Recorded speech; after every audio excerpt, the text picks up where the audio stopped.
Good evening. This 16th day of September 2018. Thank you so much for making time to join us in our top stories tonight. Tonight, a proud moment for the nation. The world record holder, 2:01:40. Eliud Kipchoge breaks the world marathon record. And Gladys Cherono is no longer. As Gladys Cherono wins her third title in the Berlin Marathon. And she has smashed the course record. Also tonight, an uneasy calm in Njoro. Serikali wamesema watu warejelee makwao. Sasa watu wenye walichomewa nyumba wataenda wapi? Mao clashes victims leave IDP camps on one condition. We'll give you the details next. Plus, the fight for and against demolitions heads to court. We are going to redesign now with a bit of the space to ensure that the junction operates optimally. Government vows to bring down more illegal buildings and slap the owners with criminal lawsuits. Also tonight, 3 years after an injection meant to cure malaria in Busia caused more pain and paralysis, NTV revisits the affected families. Naombanga tu hili nikufe niwachane mambo mengine kwa sababu tuna uchungu yenye unaona mtoto anapitia. NTV special Job of Misery airs tonight.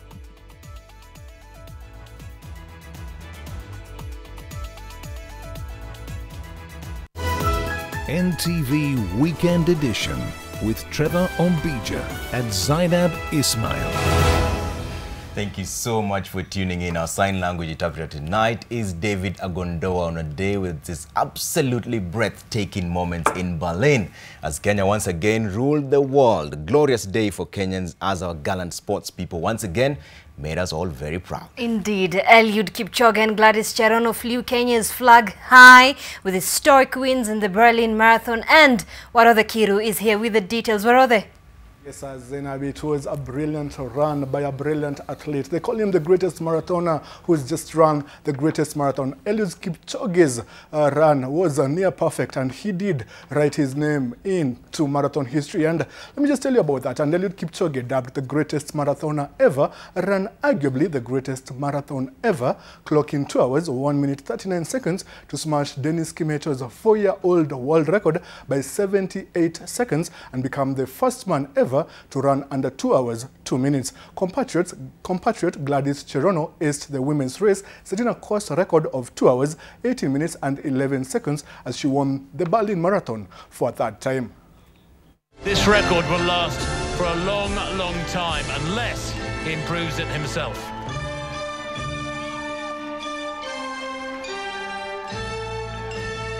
Kenya's national anthem rang out loud in Berlin as Eliud Kipchoge defended his Berlin Marathon title by breaking the men's marathon world record. And Gladys Cherono set a new course record as she also defended her title.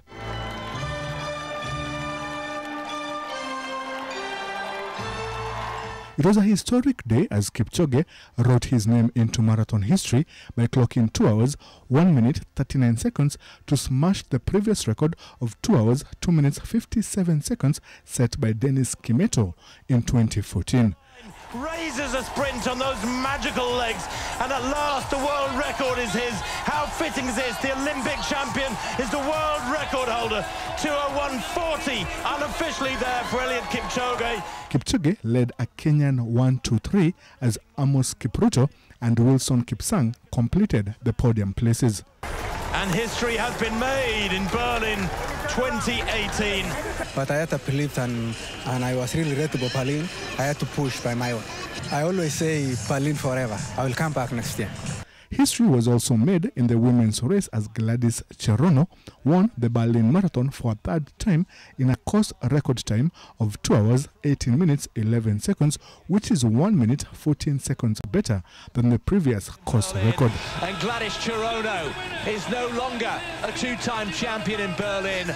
She is a three-time champion, and she has smashed the course record just outside 2:18.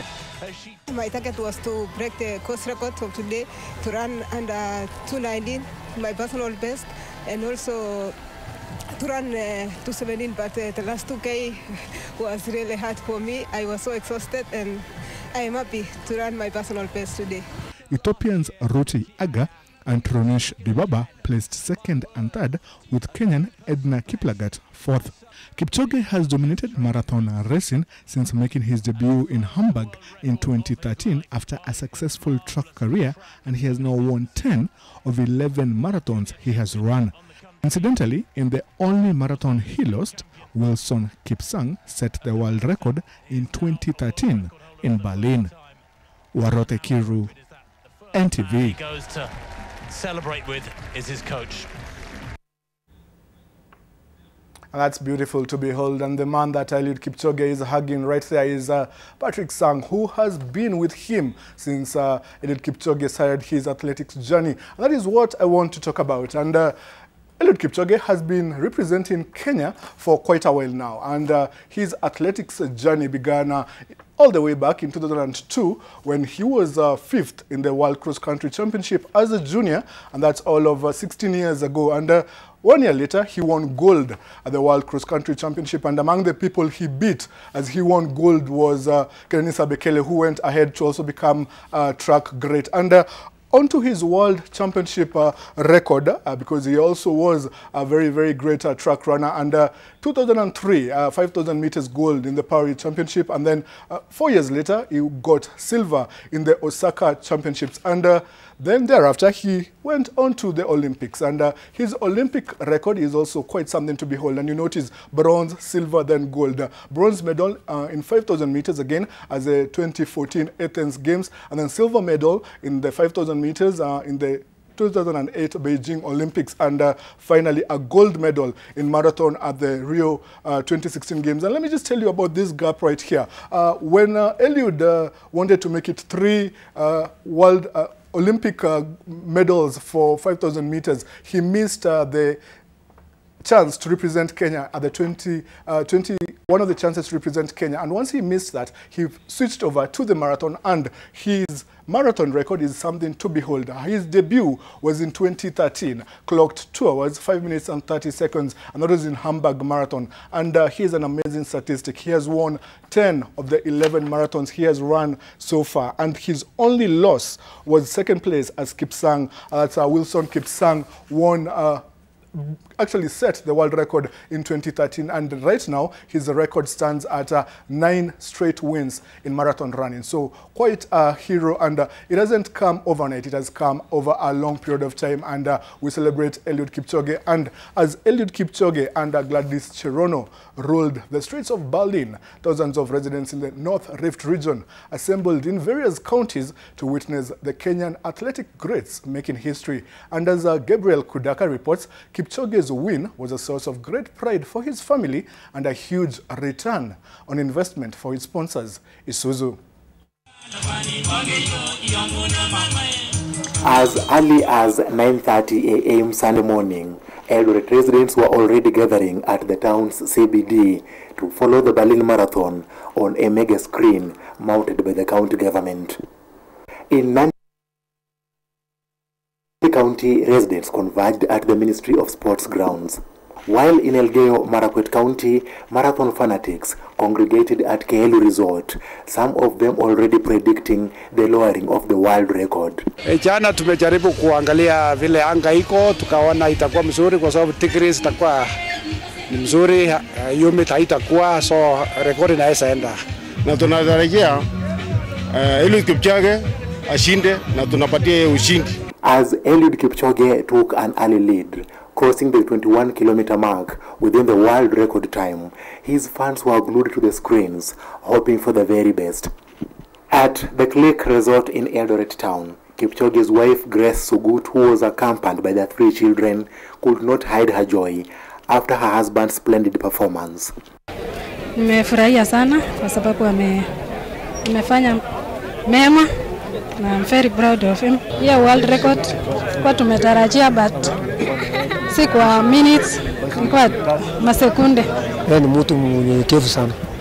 Anapenda mazoezi, anapenda advice, hata anatoa advice kwa wachezaji wengine. Yeye ni leader.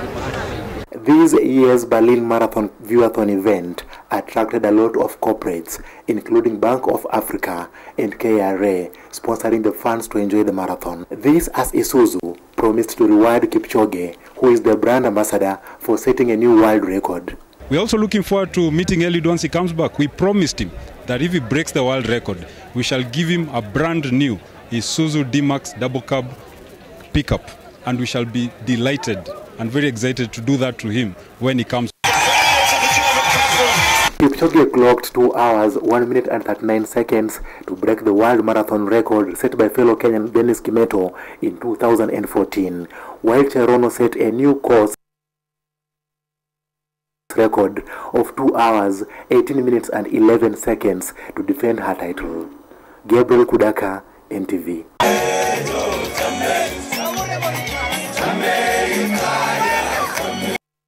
And obviously it was a party in the North Rift, and I have a feeling that the party will go on and on as soon as Eliud Kipchoge and Gladys Cherono make it back into the country. And this is a question that a lot of people are asking: how much did they make? And Eliud Kipchoge, for the win, he got 5.5 million Kenya shillings, and for breaking the world record, he got 6.9 million shillings. And for Gladys Cherono, she also got 5.5 million shillings for winning at Berlin Marathon for a third time, and also because she ran sub 2.20, she got 4 million shillings. Quite a good payday for the two runners, and the priceless feeling of joy that they all gave us cannot be quantified by money. And I say congratulations once again to our gallant sportsmen and women.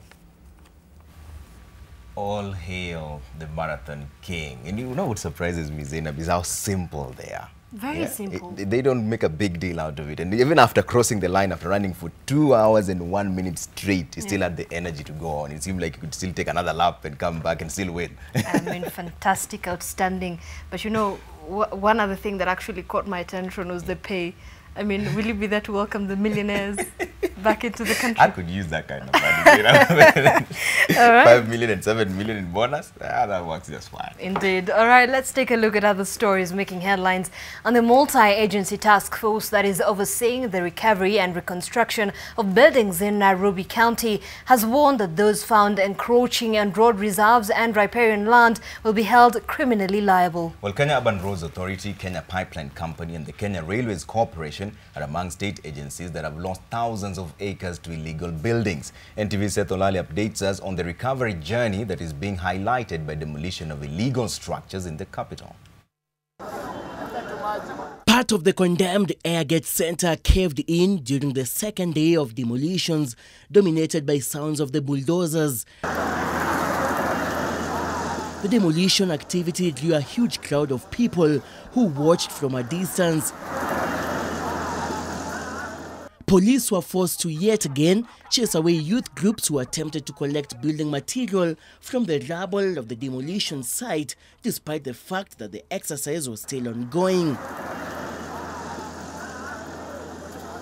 It will take 13 more days for the structure behind me to completely calm down. Now, it will even take much more time for the multi-agency to clear this particular place, paving way for development. Members of the public are being urged to keep off even as the task force completes its work. The multi-agency task force that has been carrying out the demolition exercise now terms the construction and occupation of illegal structures a criminal act. Kenya Urban Roads Authority, Kenya Pipeline Company and Kenya Railways Corporation, whose land reserves have been severely encroached, have stated that they will take stern action against perpetrators. This is the right time. You need to move out of right of way with immediate effect, because we are coming in there and we are removing the structures. Let's stop encroaching on the road reserves, because this impedes our effort to provide safe and adequate urban roads. We are going to the other parts of the country where encroachment has done. And the reasons being, the government is paying so much money on land compensation.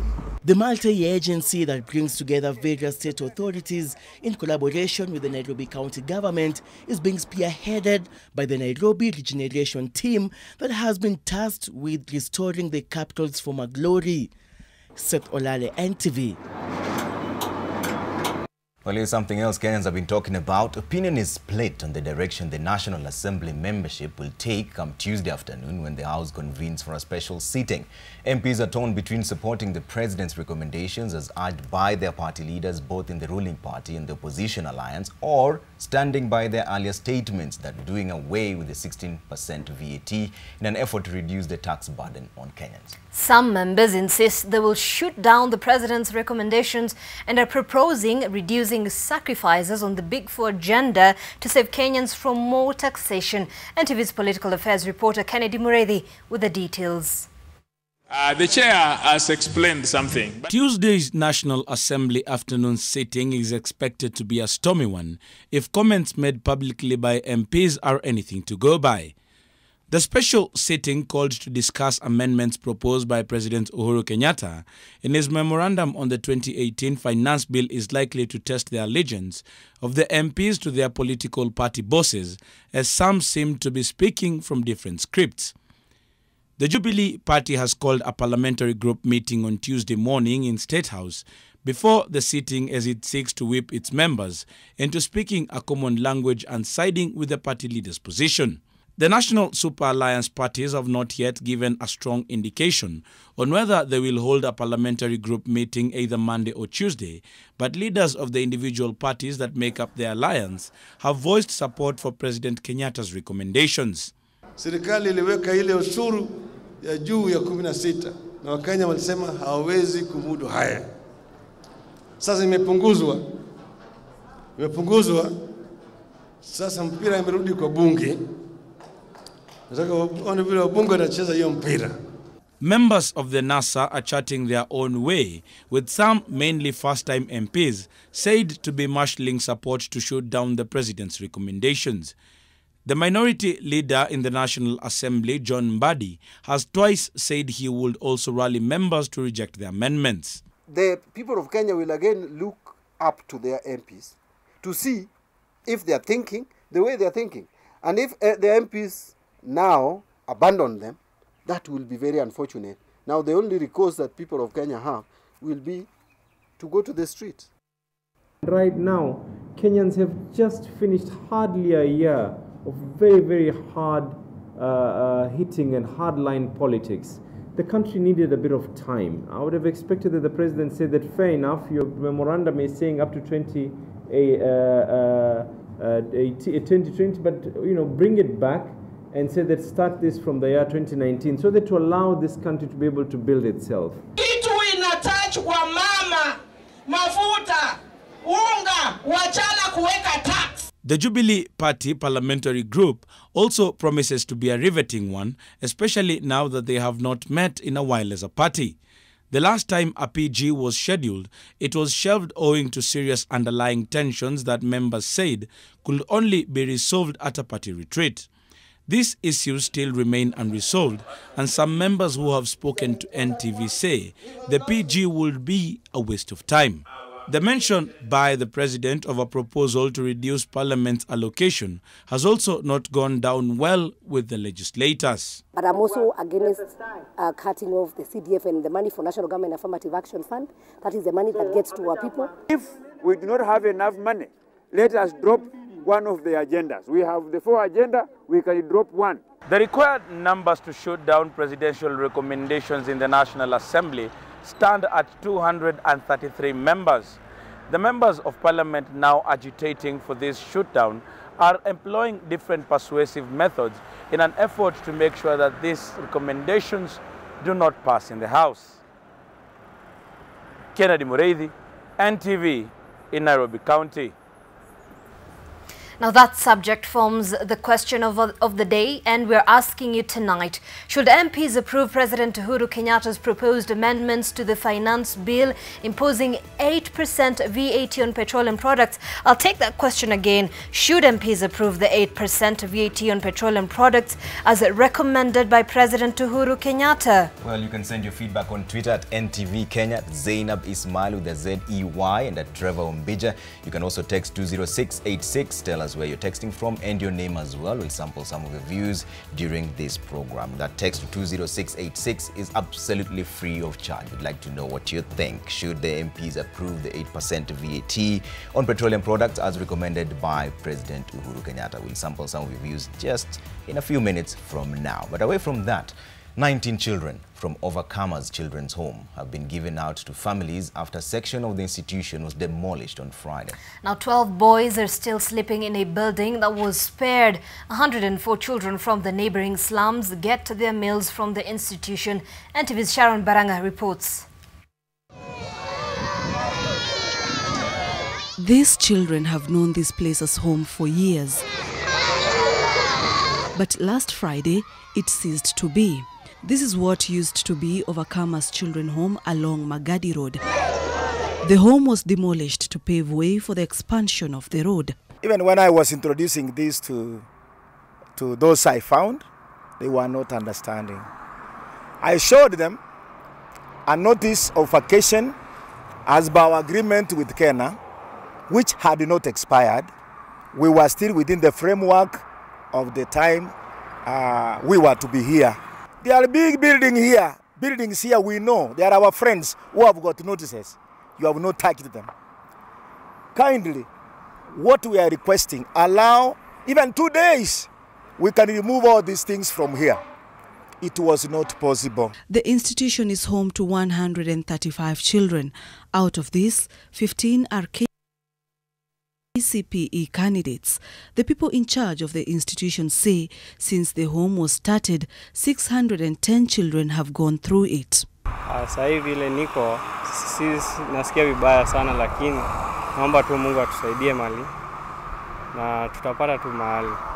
That very time in the night it was very difficult. Even our team, our membership team, only 4 who came here. Madam, it was paining. I found it hard that night. I never slept. About 20 people from different churches are in charge of the institution. They never allowed even to remove anything. This is what has remained of Overcomers Children's Home. For now, it is only the boys who are sleeping here. The girls have been placed at different homes until a temporary solution is arrived at. Sharon Baranga, NTV, Rongai. From those unfortunate scenes in Rongai, there's a question we asked you earlier, whether the MPs should approve the recommendations by the President on the finance bill recommending an 8% on petroleum products. We started running that poll slightly earlier on during the day around 5 p.m. You must have seen it online. And here are the final results. 41% of you say yes. 59% say no. The votes that came in were 1,106, and I saw some of you saying that we are rigging this. There's no rigging on this one. It's a clear poll from Twitter. 41% say yes, 59% say no. Let me see what Eliud Kipchoge here says. He says no, there is no need. Normal citizens should not get taxed, hence later those taxes get into personal pockets due to an incomplete elimination of corruption. We have more views here from Thomas Mudama, who says the parliament should just go as per President Kenyatta's recommendations. At least it's an 8%. Where do we expect the government to get the money from? And we still have more here. Silas Mutiti says that bill must be abolished. We have enough problems to bear, be it paying debts, job creation is a pain. Let the government tackle and reduce the pollution of corruption. And we still have more here. Mutethia Magiri says they should do away with it altogether. I don't see how Wanjiku benefits from these taxes. And we still have more here from James Karaoke Ngugi, who says, I'm in complete agreement with the president. Because he has also proposed on other tax cuts like foreign travel for parliament, reduction of NCDF, etc. So as a package, it makes sense. That's according to James Karaoke. And we have a final one here from Simon. He says the government should be in the forefront, showing its citizens proper money management. You don't borrow if you're not able to pay. Those are the final results there. Like we mentioned earlier on, it's a poll we carried out earlier on. 41% of you are in support, 59% say no. Let's take a short break in NTV Weekend Edition. When we come back, there's a special Jabs of Misery. 3 years down the line, a vaccine that was meant to treat malaria turned tragic. Paralysis was caused. NTV's Rose Wangoi finds out how the people are doing 3 years down the line. NTV special Jab of Misery coming up just now.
All right, welcome back to the bulletin. Now, victims of ethnic clashes in Nesut, Eastern Mau, Nakuru County have agreed to move from the camps to their homes.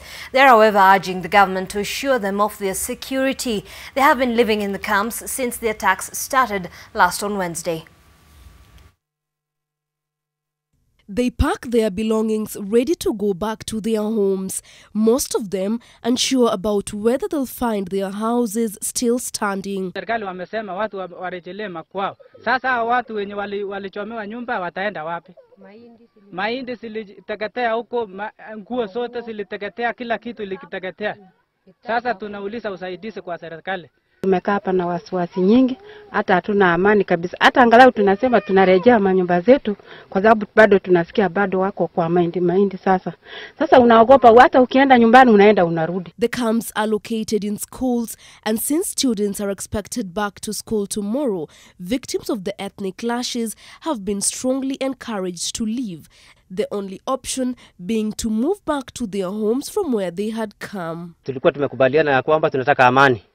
Na hii amani tulikuwa tumesema ya kwamba watoto warudi kwa shule Jumatatu, especially watoto ambao wa darasa la 8, na tumeshukuru kwa sababu serikali imetupatia security ya mwezi mmoja. Administrators say the communities differed over occupation of land on the edges of Mau Forest in the wake of government evictions, leading to the recent conflict being witnessed in the Nesut area. Leaders cannot utter words recklessly. We know where we have come from as a nation. From what we went through 2007, 2008, we would not like to go back where communities are against each other. That we have lost lives, people have been displaced in Mau just because of reckless utterances by leaders. Tunataka kusikia sauti ya viongozi wa dini. Dhulma kama zile watu wanauana ovyo ovyo, nimeona kule Njoro watu wanashika mishali, nimeona kule Mau, viongozi wa dini mko wapi? Members of one community who traditionally reside inside the forest were unhappy that their neighbors had comfortably occupied the disputed parcel as the government flushed them out of the water tower. Meanwhile, during a fundraising at Shep Kemel AIC Mosop, leaders condemned those inciting the communities and the violence that has rocked Mau Forest and Njoro. Since the violence broke out, at least 6 people have died and property of unknown value has been lost. Tension remains high in Nesuit and other parts of Njoro in Nakuru County. The government aims to evict more than 40,000 settlers living in the forest in a bid to restore the Mau Water Tower. Nur Abdulaziz, NTV. All right, before we get to the story promised to you earlier, an NTV special on the job of misery, we asked you earlier on whether MPs should approve the president's recommendation of an 8% VAT on our toll-free SMS line 20686. I see a lot of your response coming in. Andy from ACIO says it's from Vihiga, and upon my view, I say no, since the VAT is still very high, and we have more of them coming through. We also have any increase on petroleum products affect the production of basic commodities, which are the backbone of low-income earners. The bill should be shelved. That's Tobias from Homa Bay. And we also have the MPs should protect a common man against economic hard times. Frederick Mulumia from Funyula.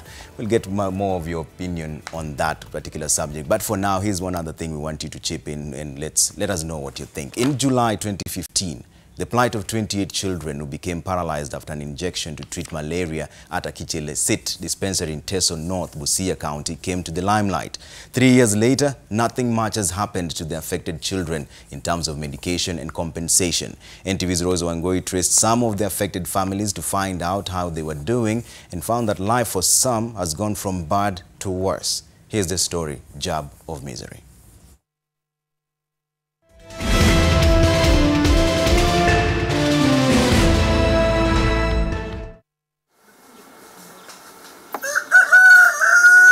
Nine-year-old Kate Atenge walked normally until 2015 when she contracted malaria. Her biggest wish in life is to walk without pain and barriers. She wants to walk just like she used to 3 years ago, just like other children she sees at school. However, an injection she received for malaria caused her more harm than good. Wakamdunga sindano hapo tu dakika, tukaambia watuache kwanza mtoto apoe. Tuliamsha mtoto akatuambia, "Ai baba, mimi siwezi nikatembea, miguu imenivuta." Ati miguu imekataa kabisa kunjika hata kidogo baba, ni chungu tena sana. Tena ni chungu mpaka tunasikia kwa roho. Tukarudi kwa daktari, tukamueleza daktari, mtoto analia uchungu kwa miguu. Ati yeye mpeleke huko nyumbani, ati muende mchemshe maji ili mfinye pale penye hiyo sindani imedungwa. Ndio tukakuja tukajaribu hiyo kitu, ilikataa hivyo. In July 2015, a malaria vaccination turned tragic for the small village of Kakapel location, Teso North sub-county. Kate is one of the 28 children who suffered paralysis after injections at Kichele-Sit dispensary. According to medical reports, the intramuscular injection was given wrongly. It hit the sciatic nerve, which runs from hip to toe, paralyzing her instantly. She limps and walks with the help of crutches. Kate can hardly lift the leg at the ankle. In 2015, after the minor's plight came to the limelight, Kate had to undergo surgery to repair damaged nerves and muscle in her left leg. Mtu kama mimi nimesumbuka na huyu mtoto, mara baba kichwa nauma side tu hii mpaka kwa hiyo miguu. Na unapata hiyo miguu inavimba. Ikivimba hiyo vitu inachupuka kama kidonda. Kwa kila tu baada ya wiki moja unapata baba mguu. Haisaenda muda mrefu sana. Yeye anaenda tu dakika moja anataka wasaidie ati mguu imekuwa chungu. Anasimama hapo sasa mpaka mbebe mpeleke hospitali. Shule. Kienda shule saa akili zake hata hana. Inakaza mtu yenye kichwa imeharibika tu. hata ukimuita haisiitika haraka. It's been tough for this family. Kate lost her mother early this year. According to Samson, his wife was 8 months pregnant. Kama mama alilengwa na stress tu ya mtoto. Mtoto analia, usiku wote analia. Nikirudi ati leo mtoto yetu amelia. Hata shule hajaenda. Vitabu kuna madam alikuwa amepeana. Huyo madam akakuja kuambia yeye ati mtoto sasa ndio nitasaidia aje. Ataacha tu mtoto akae nyumbani. Sasa hakuwa anataka kusikia ati mtoto akae nyumbani. Yeye anataka mtoto wake naye asome ili wakati mwingine atuinue. Sasa hiyo tu ukirudi anakuuliza mtoto wetu utafanyaje? Wanatakana pesa mingi na tuna pesa. Aligojeka tu jiona usiku yake tunakimbia hospitali. Kufika tu kuanza matibabu akaniacha tu hivyo nikabaki sana stress mingi. Nalia mtoto wangu, nalia mama yake, nalia boma. Hakuna vile naweza jitegemea kwa maisha mpaka mimi mwenyewe nijikakamue ili niende ama kaboda ama kazi yote tu hata reja tu hii ama mafuti ili nilinde ya familia. Hiyo kitu ilisababisha mpaka hata juzi mimi naye nikapata ajali kwa sababu ya kutafutia watoto. Medical reports indicate that Kate suffered permanent disability of 20%. He worries she will never again walk with a healthy gait. Watoto wakikoma sasa hiyo dawa itafanya ni kaizi kama imeanza mapema hivi. Sio mtoto yenyewe unaweza tegemea ati hata akisoma anaweza pata kazi yote. Hakuna kazi anapata kwa sababu Kenya anasomesha sasa hizo tu anasahau.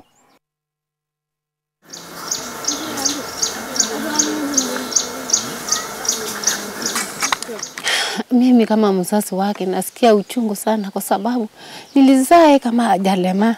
Hatukuzaliwa watoto vile unaumia. Hatukuzaliwa kama watoto umepungukiwa na akili. Tulizaliwa watoto wakiwa wazima, salama, salameni. Tumeshindikana, tumetembea kwa hao watoto na tumechoka. Another parent in the same village, Pamela Okedede, is in similar distress.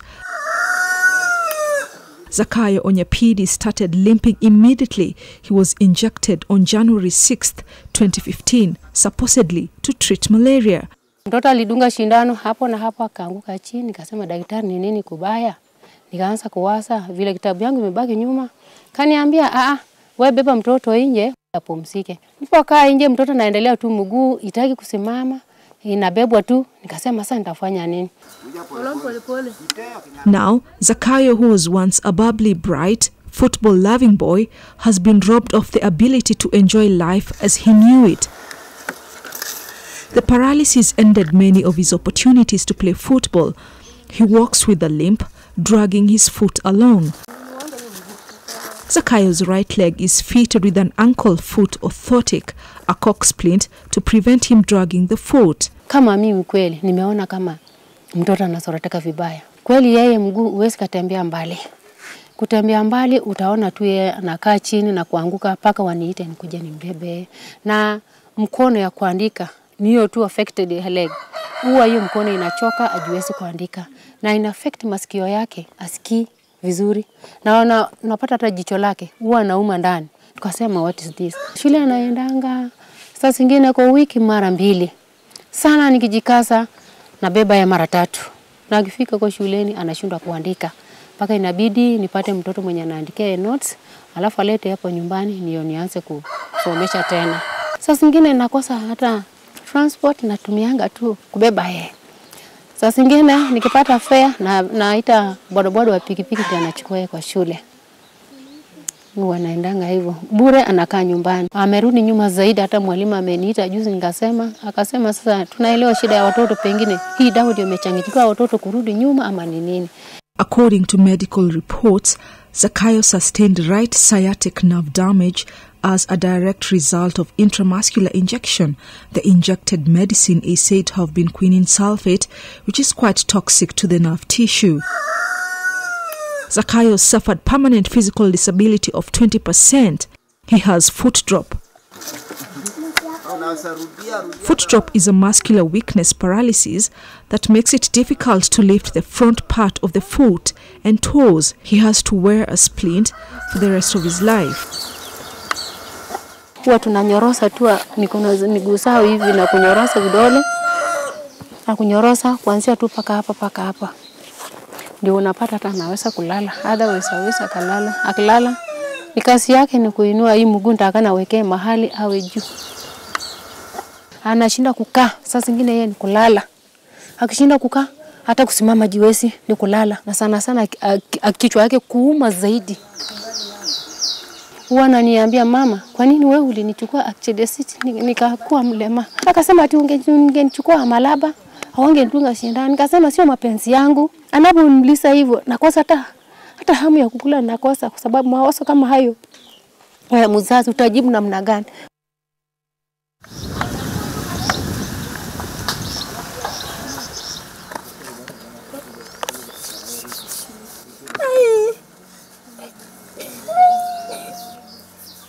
This is what welcomes us into Vili Ambita's home.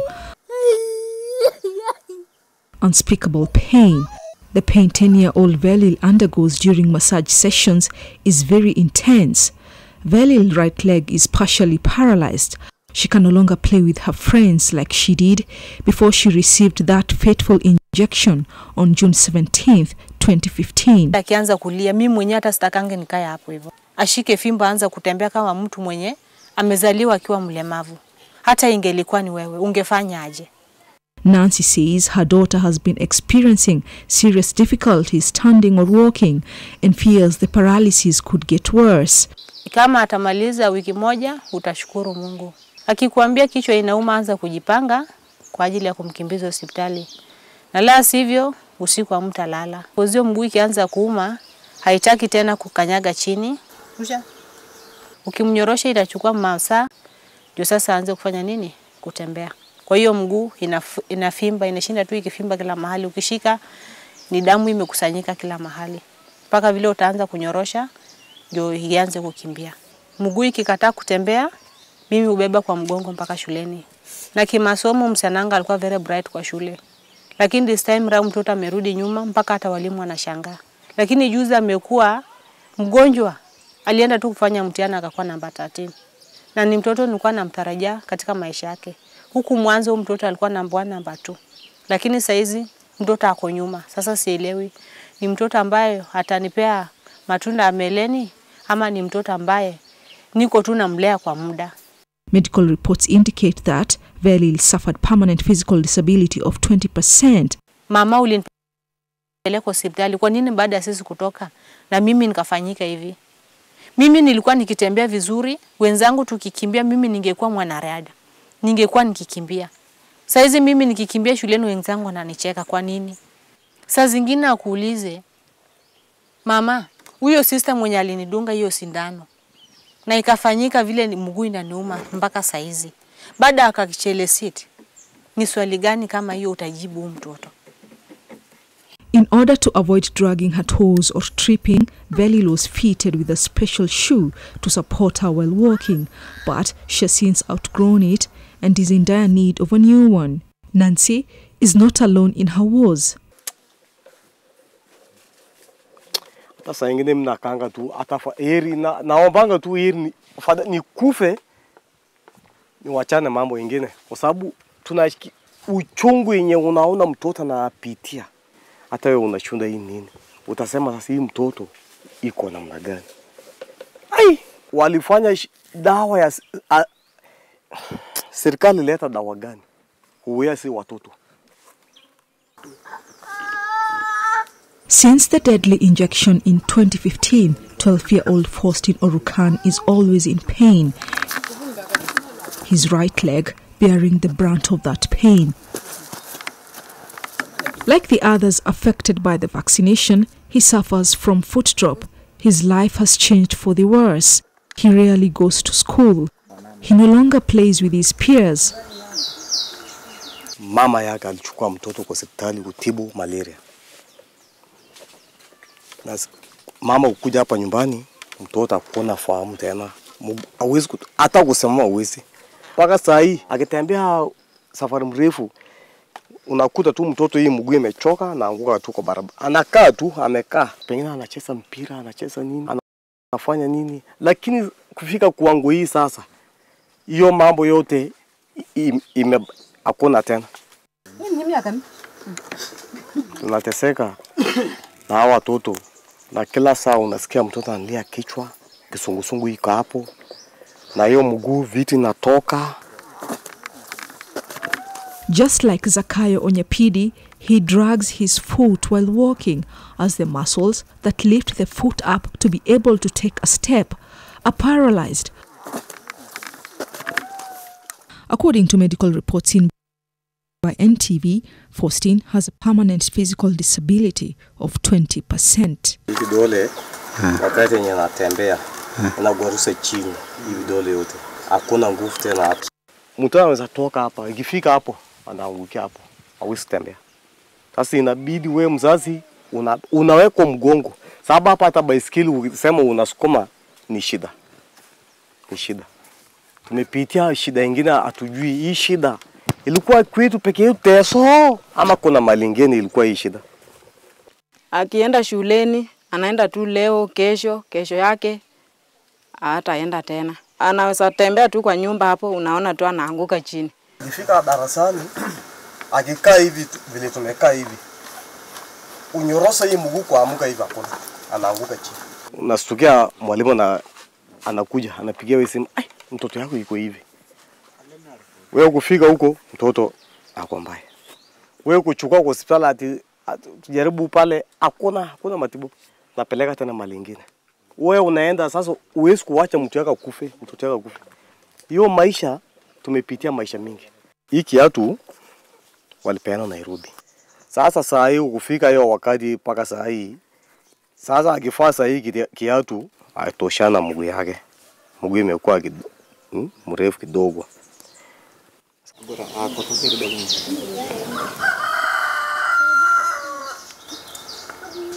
The tale is the same with Abel Okiror, who is seeking answers as to what ails his 9-year-old daughter.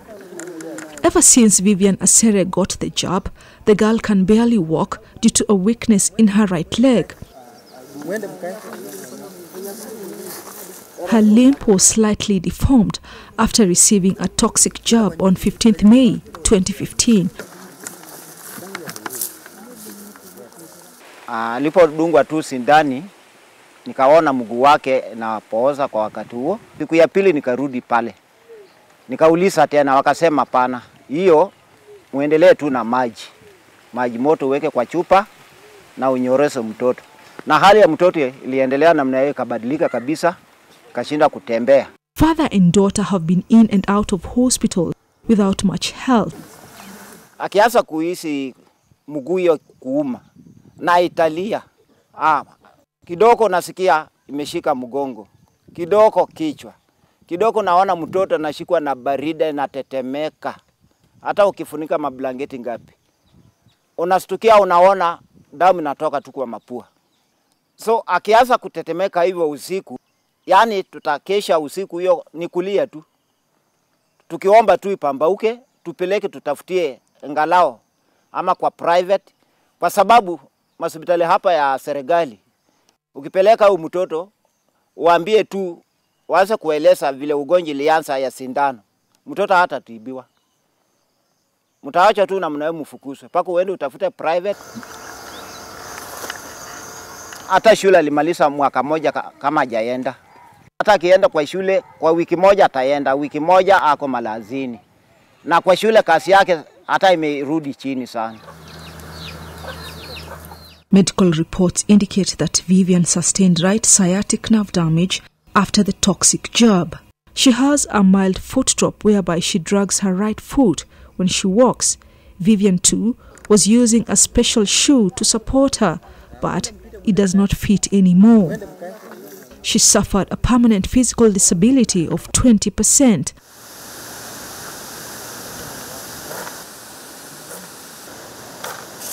Another frantic parent, Fanny's Cherotich, is afraid she might be losing her child after the jab. Mwezi June tarehe 23, yani mtoto aliishiwa tu na damu hivyo. Naona mtoto amebadilika kuwa yellow. Nikapeleka hospitali Kocholi, anapimwa ako na damu 2%. Sasa baada ya hapo kaniambia mama, wewe utapoteza huyu mtoto, ndio akaamua kumwekea damu 2. Damaris Etiang was paralyzed after an injection meant to make her well went awry on 22nd April 2015. Then She was only 5 years old. Tangu wakati huo ni changamoto tunapitia na yeye. Tukimpeleka hospitali hakuna madawa anapewa, ni painkillers tu. Tukirudi nyumbani shida ni ile ile tu. Anatokwa na vidonda kila mahali. Uso inafura, hata shule saizi haendi kwa miaka hizo 4. Maumivu anakuanga naye side mgongo. Hiyo mguu akitembea inafura. Hawezi kutembea, hawezi tembea safari ndefu. Anakuambia mama, kichwa inaniuma. Tuliweza tukauza shamba, chakula kwa nyumba, hata viti tukauza zingine. Damari's medical reports indicate the paralysis was caused by the injection she received at Akchele City Dispensary. She suffered permanent physical disability of 20%. Mtoto wangu ananiambia natamani kwenda shule, lakini nikienda shida bado ninasikia uchungu, wengine wanasoma, mimi nakaa nyumbani. Mama, nitafanya nini? Si heri unipeleke kanisani, labda nitaombea wanipone, lakini nashindwa ya kumjibu. Yani hata nakosanga amani. Huyu mtoto alinisababisha nikashikwa na high blood pressure. Nasikia vibaya kama mama mzazi. Yule nilimbeba miezi 9 na nikalea mtoto wangu mpaka akafikisha miaka 4. Hana shida yote, lakini kupitia kwa hiyo shindano napitia changamoto.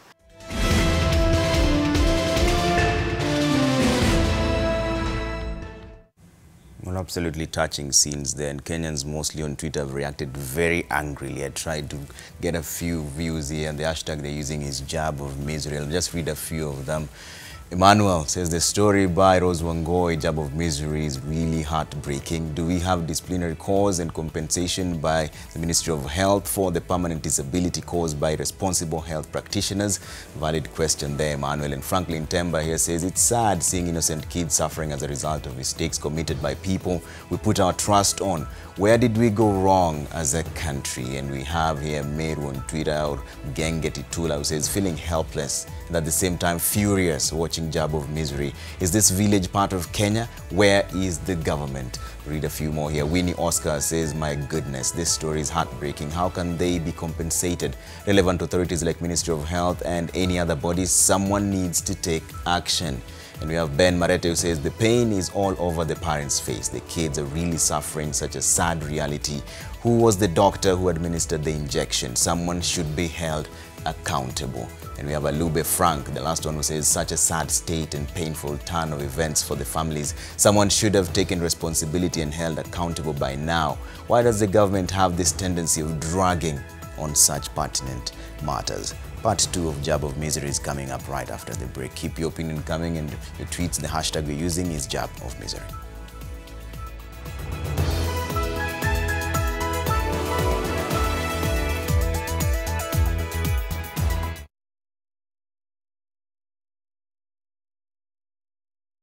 The inaugural National Raids Conference will take place on 18th September 2018 from 7 a.m. to 5 p.m. at the Radisson Blu Hotel in Nairobi. The conference, themed Raids, Unlocking the Potential of the New Frontier Investment Opportunity in Kenya, will seek to demystify rates as an investment option in the Kenyan financial markets and showcase the various opportunities available within the region. Attendance is by registration. Visit www.rak.co.ke.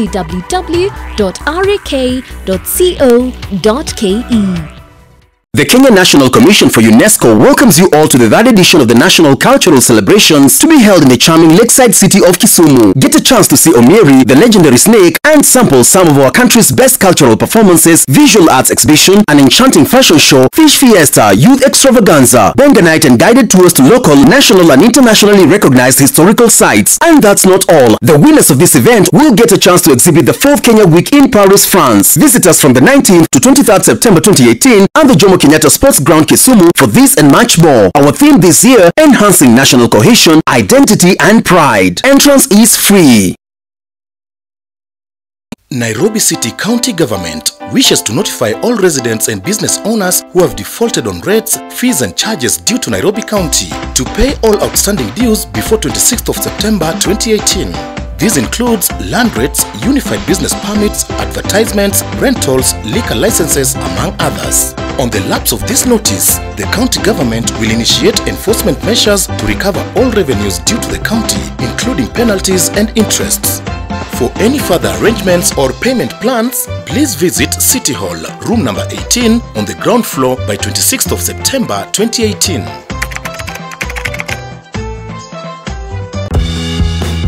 Welcome to the Employer of the Year Awards and Gala Dinner at the Radisson Blu Hotel, Nairobi on 21st September 2018 from 6 p.m. The Employer of the Year Awards, an initiative of the Federation of Kenya Employers, FKE, the voice of employers.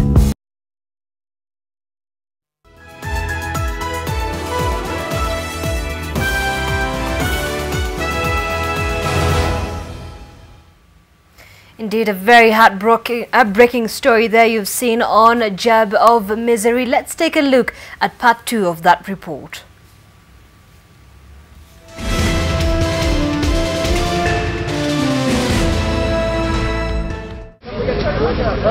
The plight of the children came to the fore in July 2015 when parents noticed that the children's legs were becoming weak or paralyzed after an injection at the Akichele City dispensary. Nearly 30 families reported that the children had been affected by the strange ailment. In some cases, the parents claimed the children's feet started rotting. The children were transferred to Nairobi Hospital for specialized treatment and later discharged in August 2015. The Busia County government was then supposed to take responsibility of treating all the affected children through physiotherapy, electrical muscle stimulation and regular checkups for the children as recommended by doctors from Nairobi Hospital. But when the children and their parents came back home, they soon realized that they had been left on their own. It's been 3 years since 28 children in Teso North suffered from various forms of paralysis after receiving malaria injections. The condition of the children has deteriorated and families here say they find it hard to get medical services from local hospitals because they lack facilities to treat the children. Kaunti ya Busia tulitoka Nairobi wakadanganya sisi ati madaktari watakuja Akichele City. Madaktari walikuja mara 2, 3 kusha kuna tena matibabu. Sasa wewe mzazi mtoto ameumia kiwango hiyo. Kila saa mtoto analia shida. Uko na nguvu ya kuanzia mtoto sasa kuendelea hiyo matibabu. Kaunti hakuna usaidizi hata mmoja kaunti inatusaidia. Vile juzi tu tulienda wakatupatia painkillers, that's all. Wakatuambia sisi wenyewe ati nyinyi wenyewe mfanyisha watoto wenu practice. Sasa sisi tukajaribu, hakuna vile sasa unaweza fanya practice hivi, unafanya aje? Kupitia kwa hao madaktari wa Nairobi watoto wetu walikuwa na improve, lakini tangu turudi kutoka huko hata wajahudumiwa. Tangu wakati hiyo tukienda Busia wanatuambia mashini ya kupima hao watoto hakuna, ati mrudi huko mtafute hospitali nyingine. Sasa tunashindwa tutaenda wapi? Imekuwa vigumu zaidi, ni kama sisi tunawakwasa. Wanatuambia hiyo ni ulemavu ya ukoo. Ulemavu ya ukoo inaweza kalemesha watoto 28. According to Kate's medical report, she was supposed to undergo another surgery to repair the damaged nerve and muscle. 3 years, and this family is waiting on that surgery that may have changed her fortunes. Now, this little girl only knows constant pain. Vile tulienda Busia huko tukipeleka hospitali, tunapewa tena multivitamin na painkillers. Wanatuambia ati mguu itakana hospitali ndogo ndogo. Tutafuta shilingi 110 ati ndio ushike ukienda huko. Tired of the empty promises, in December 2015, the family sued the county government for medical negligence. The courts ruled in favor of the parents and the victims in December 2017, ordering the county government to pay 38 million shillings to the 28 children who suffered paralysis after receiving a toxic jab. Busia resident magistrate Josephine Maragia ruled the children were victims of professional negligence and were not given proper diagnosis and treatment by a competent medical practitioner. The money was awarded to the victims depending on the level of injury they suffered. In her ruling, Josephine said the victims suffered permanent physical disability of between 5 to 20%. It is unfortunate for a child born without any disability to wake up and find himself in that state. He is likely to suffer mental anguish, read the judgment. In the doctor's opinion, the plaintiffs have permanent physical disablement which affected their ability to walk, the court heard. The ruling marked the end of a long wait for justice by the children and their parents. The families are hopeful that the money will go a long way in treating their little ones since the county government had long abandoned them. 9 months on, the families are yet to be paid, and no one has answers to the numerous questions they ask in the wake of the tragedy that befell their children. Kama tunaweza kwenda kwa kaunti yetu ya Busia na hakuna usaidizi unatuchukuliwa, ni kama umetuchezea kama mpira na sio upenda kwetu. Kufika mwezi wa 6 budget ilisomwa, hatukupata watoto kama wamewekewa pesa zao. Hata county government ndio wametutupa kabisa. Hawana habari. Tumejaribu kuenda maandamano Busia. Hata gavana kutoka ndani ya nyumba yake kuja tu kutazama watoto. Hajawahi hata siku moja kwa miaka 4 hizi zote. So ni gharama kubwa. Tangu 2015 hadi na leo tumepoteza pesa nyingi, hata mifugo tumeuza. Tumebaki tu bure.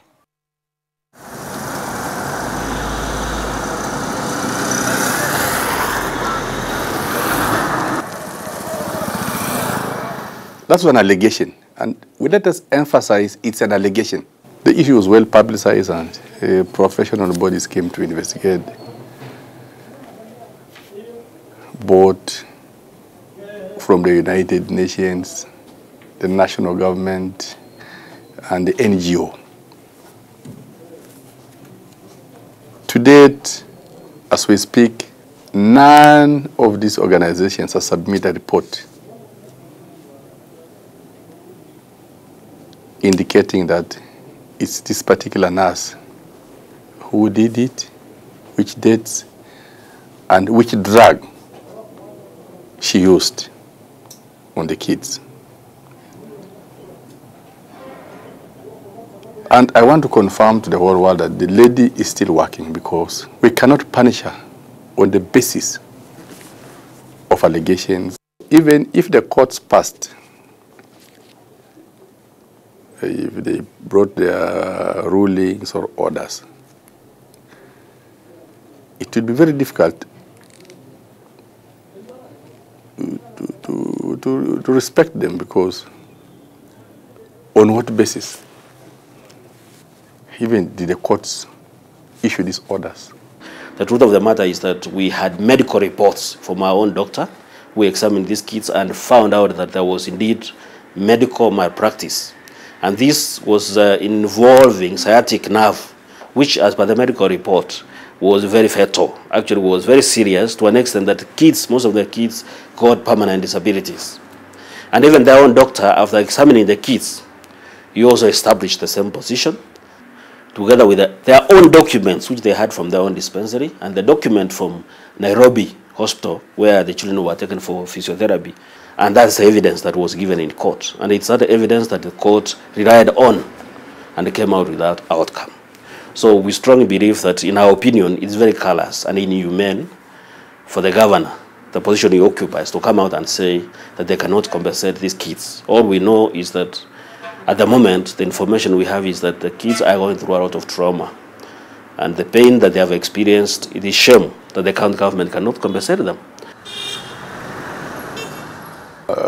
I do sympathize with the situation. I do sympathize with the kids. I do sympathize with the parents. We are willing to assist. The lawyers and the price has been misleading the parents and the children. If they could be in touch with the governor and the county government, if they had good intentions other than compensation, these are our residents. They are entitled to all kinds of services that the county government can provide, physiotherapy and all those things. So people are just misguiding them. The county government is being vindictive over no basis. As we know, our constitution is very clear that health is now a devolved function. as indicated in our medical reports through our doctors, is that they need medication for the rest of their life. They have been permanently injured, most of them.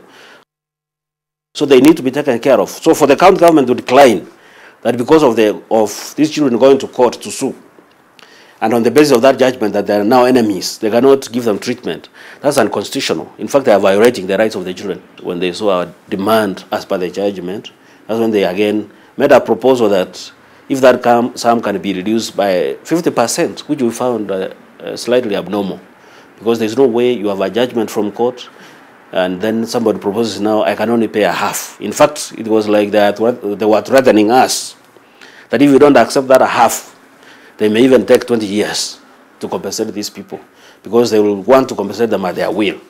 Whatever little resources they will find, even if in a year they want to give them 1 million, they will give them at their own wish and at their own will, which we found quite unfortunate. Is that they have no feelings for these kids. They have no sympathy for what the kids went through. We had the verge of filing further proceedings known as judicial review for the purpose of obtaining orders from the High Court so that we can be able to compel the county government to compensate them through the court process. But the process may take a while because it's a bit technical, and it requires that the family members or the guardians have to raise what we call further court fee, which at the moment stands at about 1.5 million, so that we can be able to obtain what we call decrease. It's upon obtaining this decrease that we can be able now to make a formal application before the judge in the High Court, compelling the county government or the officers in charge of finance to come forth and compensate the children. According to medical reports, the children developed sciatic neuritis following a direct injection on the sciatic nerve. The sciatic nerve is the largest single nerve in the human body. It runs from each side of the lower spine through deep in the buttock into the back of the thigh and all the way down to the foot. Any intramuscular injection is given in the upper outer parts of the buttock.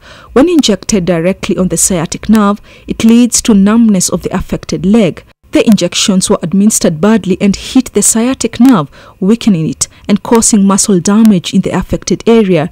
Injecting this nerve causes severe pain to the lower limbs and can lead to lower limb paralysis.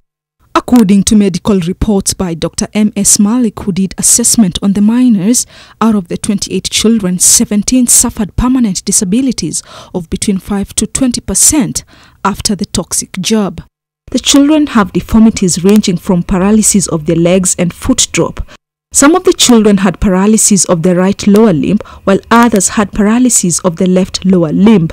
NTV has also obtained reports of a surgeon who was hired by the county government of Busia to conduct tests on the 28 children, which indeed confirm that the children suffered paralysis after the deadly injection at Akchelesit dispensary. Investigations by the Ministry of Health pointed towards medical malpractice from inappropriate injection techniques as the primary cause of partial paralysis in all the 28 children. The children were treated between December 2014 and June 2015 at Akchelesit dispensary. The report further stipulated that the nurse who treated the children showed limited knowledge on the treatment guidelines for malaria in children because quinine was the wrong drug to give in undiluted format and in case where the malaria was not severe. The injected medicine quinine sulfate is quite toxic to the nerve. The site of injection for the children at the buttock was also found inappropriate for the children, all aged below 10. Possible treatment for the children is physiotherapy, heat massage, frequent exercises, electrical nerve stimulation and use of special knee and ankle supporting devices. The paralysis has not only affected their social life but also their education. Some of the children like Faustine and Zakaya will have to wear fitted shoes all their lives and have to change it gradually as they grow. Serikali kuu, tafadhali. Hatuwezi kuteseka na watoto ama tupoteza watoto na serikali anaona hivi. Na matibabu haya ilitokana kwa hospitali ya serikali. Tulikuwa tunataka usaidizi tu, watusaidie hiyo watoto. Warudi tu matibabu, warudi tu vile tulizaa hawa. Mahali imefikia mambo na kutafuta matibabu kwa county government ya Busia inaambulia patupu. Kwa hivyo ni heri watoto waweze kufidiwa, nasi tuweze kuchukua jukumu ya kupeleka watoto wetu mahali tunaweza kupata matibabu ambayo inaweza kusaidia watoto wetu. Although nothing much can be done to change their lives, for now, what their parents want is justice. Justice for their little ones.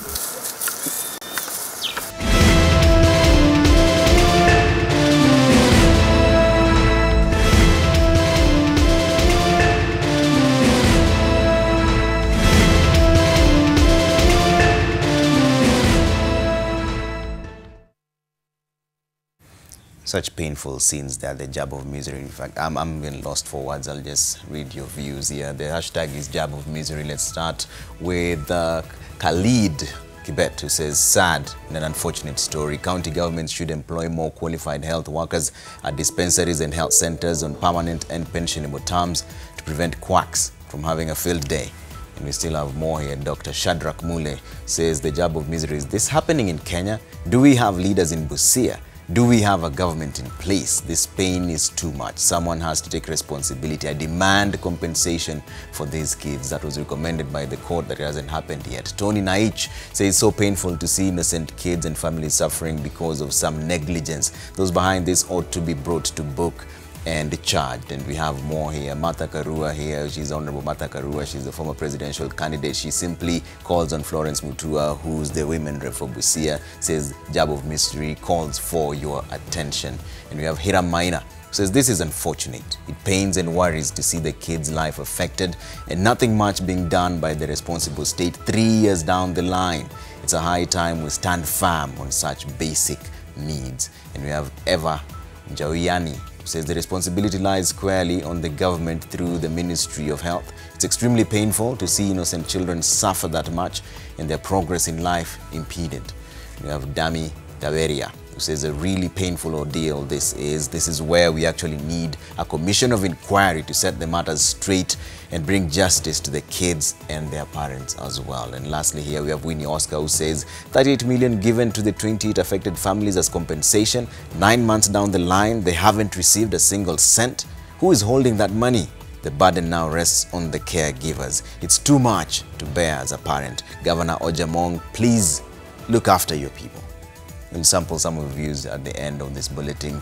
The hashtag you're using is jab of misery. We're taking a short break here. When we come back, a few more stories before we get to the sporting action.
Welcome back to the bulletin. Now, Deputy President William Ruto says Kenya is ready and willing to provide technical assistance to the Republic of the Congo in the area of agriculture. The Deputy President gave the assurance on touring hatcheries, greenhouses, fish ponds, a granary, cattle ranch and even an ostrich farm in the company of President Sassou Nguesso.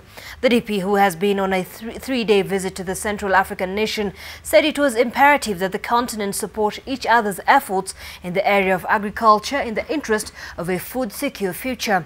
The Deputy President says there is also much Kenya can learn from the Republic of Congo in the area of ranching. Kenyan farmers, he said, needed to invest in improved breeds of cattle and learn to lighten their stocks in times of drought. President Nguesso, on his part, welcomed DP Ruto's visit and said the people of Congo were open to a technological exchange with Kenya.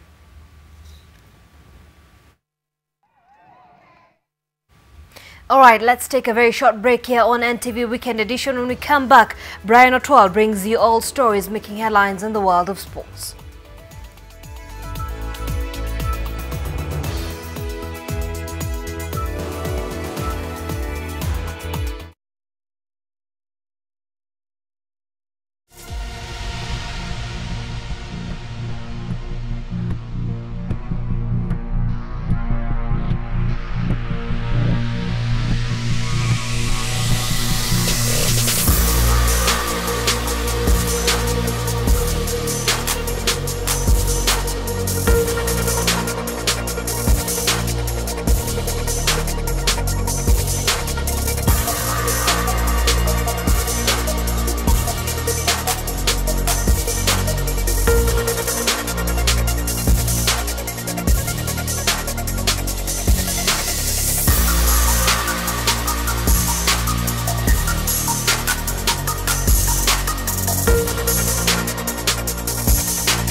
Welcome to NTV Sport. Other than Eliud Kipchoge's world marathon record, 11 goals were scored in 5 matches in Sunday's Kenyan Premier League action, with a shock result being champions Gor Mahia losing 1-0 to bottom of the table Thika United. KPL 2017 Player of the Year Michael Madoya was the hero for Zoo Kericho, who scored in the 89th minute to salvage a point for his side, who were trailing to second-placed Bandari at the Green Stadium in Kericho. Michael Odongo scored a crucial goal as relegation threatened Thika United stand a new look Gogalo to only their second loss of the season. In other matches Sunday, Kakamega Homeboys beat Nzoia Sugar 3-2. Vihiga United drew 1-1 with Sony Sugar, and Ulinzi Stars pipped Wazito 1-0.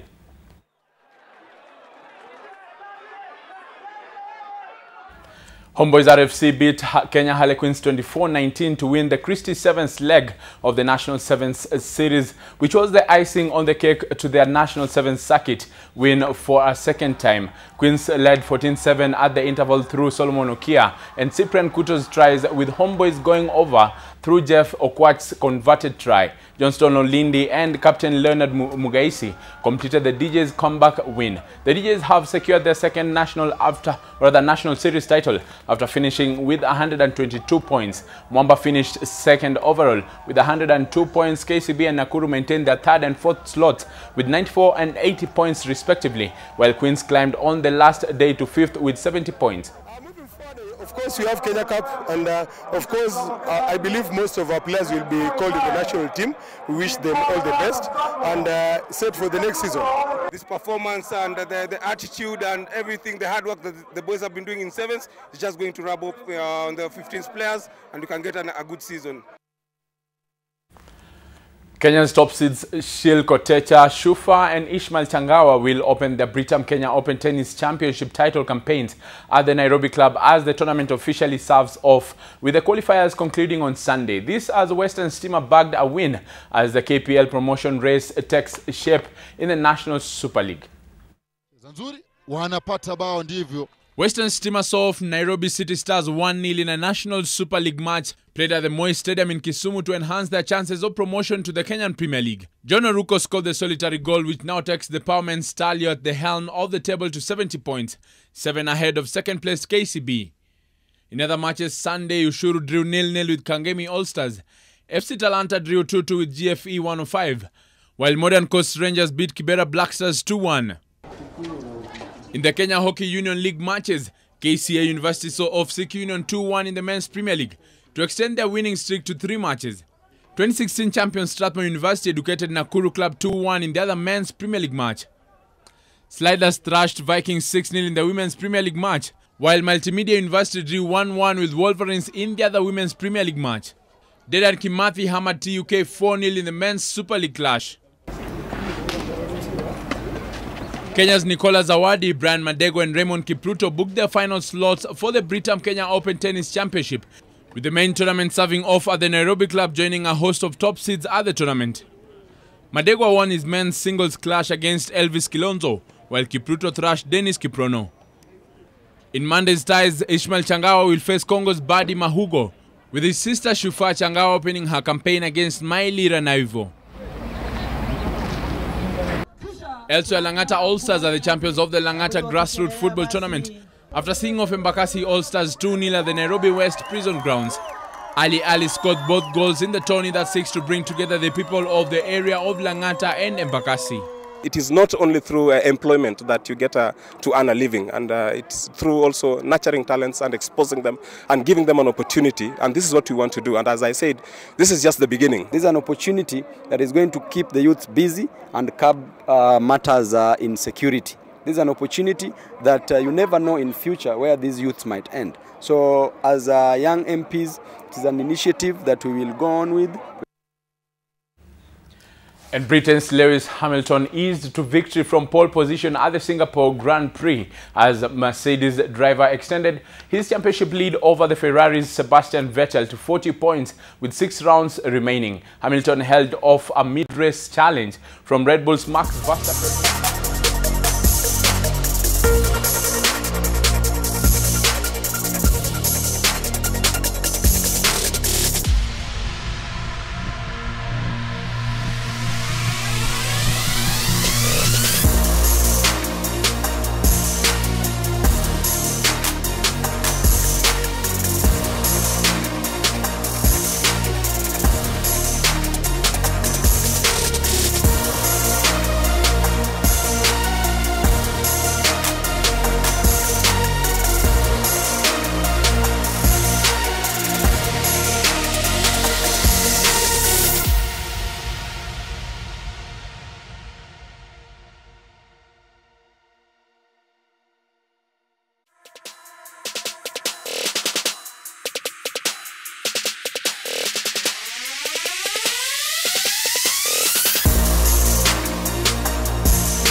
play again tomorrow. Have a lovely night. My name is Brian Otwal.